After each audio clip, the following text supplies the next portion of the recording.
4 weeks where I seriously upped my running mileage. But before we get on to what I learned, and there's a few lessons I got out of this, let's get straight into the numbers. So in 4 weeks, I covered 405 kilometers at an average of 101 kilometers per week. And the split across the 4 weeks were week number 1, 112, for number 2, 109 kilometers, 3, 64 kilometers, finishing up with 120 kilometers for the 4th and final week. Almost all the running was performed at low intensity, so below 80% of heart rate max, or in zones 1 and 2 for most heart rate systems, and below the MAF heart rate if you follow that sort of thing as well. And the average jump was 35 kilometers per week, up from 64k a week that I've averaged over the previous year, all the way up to 101. That's a big jump. I included some sprints, included some hill repeats and some strength training. That's the context, but there's more to the story.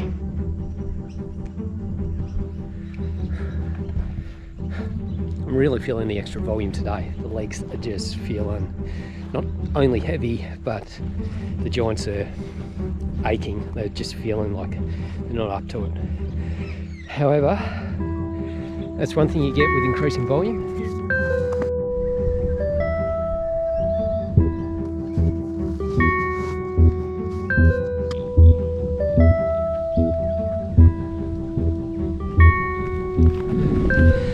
And running felt different every single day.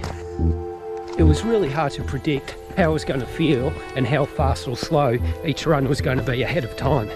In fact, I usually had to get into the run to really get any sense of it. And even then, because I wasn't keeping track of pace during the runs, I was just running on feel.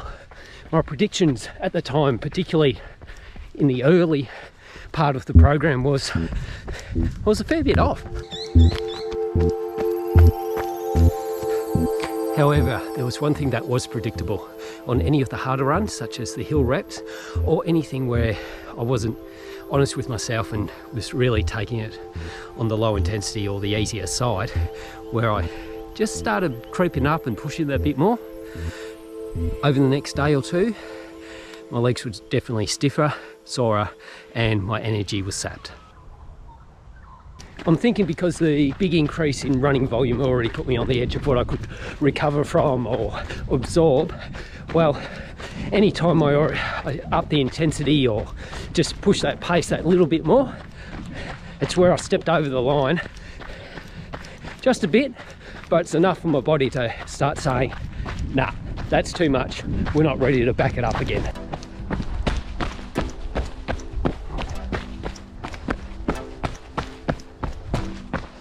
In the second week of these 4 weeks, one of my long runs just fell apart.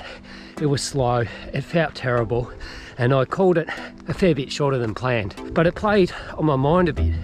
So a couple of days later, I was feeling really good. The legs were feeling great. So I decided to catch it up and redo that run, which during the run, it went well. But that was a mistake.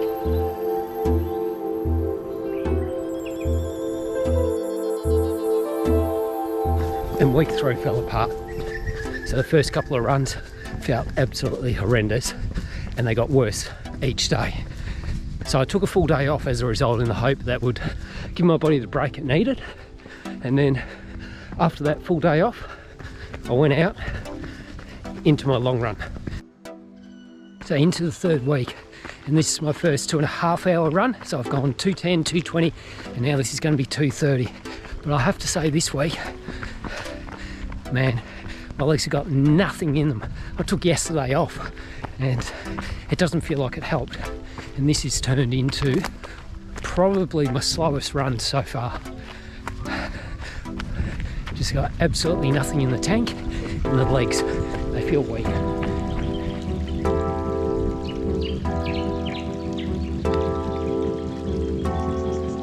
And I'm not all that close to home. I've still got, I think, over 2 kilometers to go. I've just gotten slower and slower. This run's become a real shit show. A lot of splits coming back are about 8 minutes per K, and that's on not technical terrain, nothing particularly hard, stuff that I should be comfortably holding, maybe 5:30s usually on these long runs. I actually feel like I've run an ultra marathon, and that run destroyed the rest of the week. I took 2 full days off, absolutely no exercise. I was stuffed, legs were gone, and I was just hoping that that recovery and break was going to be enough to salvage the 4th and final week. And it worked. With that extra recovery, plus the lessons I'd learned over the first 3 weeks, week 4 went well. 120 kilometres, and for the most part, it felt good. One of my measures of success was to avoid 3 key risks: injury, loss of speed and power, and a deterioration in form. For the first, the injury risk, I didn't come out injured. I may have been sore, had some aches and pains, but nothing really tending down the line of injury. And overall, I think I've come out a bit more robust as a result. The longer sessions and the mileage, now that I'm past those 4 weeks, I feel I can absorb it even better. For speed and power, well, I think I was successful there too. I didn't get faster as a result, but I don't think I really lost any of the top end. And I'll put the sprints top of the list as the main reason for that.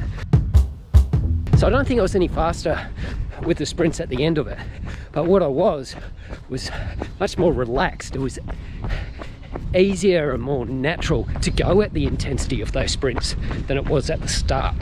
And the running form, well, I have to say, some of those runs in the 4 weeks got pretty ugly. My form hasn't dropped off. I haven't gone back into that ultra marathon shuffle that robs me of speed and just takes away all the faster stuff. Most of my running now feels good. The form's better than it was before, and overall I run relaxed, and that's the key.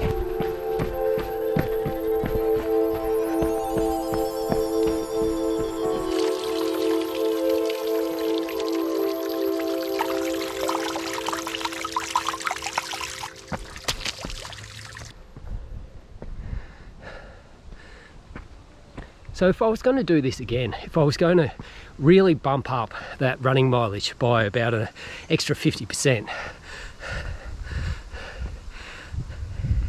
what would I do? What would be the rules that I add to it? So the good news is I got just about all those rules right at the start, and I won't go through them all right now, but check out the previous video where I do list them, what the plan is. That approach was important. The run relaxed and be versatile in the plans. They were the key elements. But there's a few more lessons learned. First point is to make sure to include a little tiny bit of very high intensity work. For me, that was a few 100-metre sprints dotted out twice a week, a couple of strength sessions each week. But the key is you don't want to be doing long intervals, pushing hard sessions for a long time. These bits of high intensity, you should be well within your capabilities in terms of volume and not have you feeling stuffed the next day. If anything, you should feel like ready to go for a bigger session afterwards. So just a little bit, but man, it counteracts that slow sluggishness that really adds up. And trains those muscle fibers, the fast twitch, the stuff that needs that high force to develop. It still tells them that they need to exist and they need to be ready to actually do something. Point number 2 is genuinely give up on your paces and splits. They don't matter.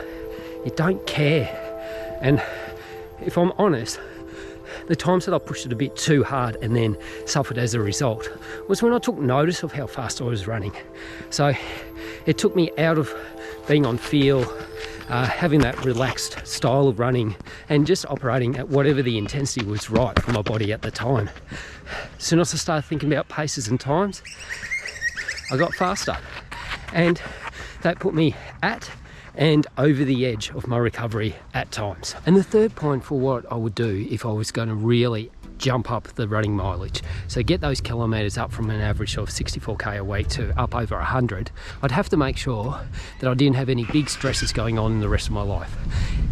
For this last lot, I actually had a 4-week leave block, so I didn't have work, and I'm a shift worker, so I was able to get my sleep in. So without having to turn up to shifts and worry about whether I was on night shift or day shift or afternoon, I was able to go to sleep at a reasonable time each night, and most of the time I woke up without an alarm. That made the biggest difference. I was able to absorb more than I would have if my life was going on as it normally is. But the good news is it didn't fail. I still averaged 101 kilometres over those 4 weeks. My biggest week was 120k.